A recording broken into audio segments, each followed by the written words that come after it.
பொறியியல் படிப்புகளில் சேர்வதற்கு விண்ணப்பித்த மாற்றுத்திறனாளி மாணவர்களுக்கான கலந்தாய்வு இன்று நடைபெற்று வருகிறது.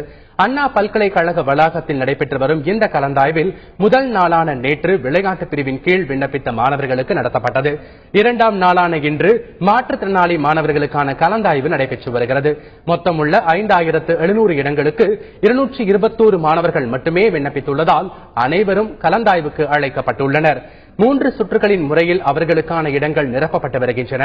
இந்நிலையில் நேற்று பூர்த்தி செய்யப்படாத காலி இடங்கள் பொது பிரிவுக்கு மாற்றப்பட்டுள்ளதாகவும் வரும் திங்கட்கிழமை முதல் பொது பிரிவினருக்கான கலந்தாய்வு தொடங்குவதாகவும் பொறியியல் சேர்க்கை பிரிவு செயலாளர் இந்துமதி தெரிவித்துள்ளார்.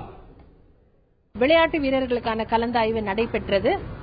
500 காலி இடங்களுக்கு 352 மாணவர்கள் தங்களுக்கு விருப்பமான கல்லூரியையும் தங்களுக்கு விருப்பமான பாடப்பிரிவினையும் தேர்ந்தெடுத்தனர். அதுல இருக்க பேலன்ஸ் சீட் ஜெனரல் கோட்டாவில் பூல் பண்ணியிருக்கோம். இன்று மாற்றுத்திறனாளிகளுக்கான கலந்தாய்வு நடைபெறுகிறது. 5000க்கும் மேற்பட்ட காலி இடங்களுக்கு 221 மாணவர்கள் அழைக்கப்பட்டுள்ளனர். 27ஆம் தேதி பொது பிரிவுக்கான கலந்தாய்வு ஆரம்பிக்கப்பட உள்ளது.